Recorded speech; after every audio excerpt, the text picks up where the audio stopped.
ইরানের ইসলামী বিপ্লবী গার্ড বাহিনী বলেছে তারা যুক্তরাষ্ট্র ও ইসরায়েলের বিরুদ্ধে তাদের অভিযানে ৮২তম ধাপ শুরু করেছে। ইরানের সংবাদ মাধ্যম তাসনিম নিউজ এজেন্সির বরাতে আল জাজিরার খবরে এই তথ্য জানানো হয়েছে।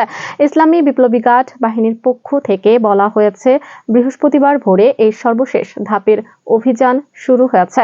এই অভিযানে বিপুল পরিমাণ ড্রোন ও ক্ষেপণাস্ত্র ব্যবহার করা হচ্ছে। হামলার মূল লক্ষ্য ছিল ইসরায়েলের সামরিক নিয়ন্ত্রণ কেন্দ্র ও মৃত সাগরের দক্ষিণে অবস্থিত দেশটির পারমাণবিক অবকাঠামো সংশ্লিষ্ট শিল্প প্রতিষ্ঠানগুলো।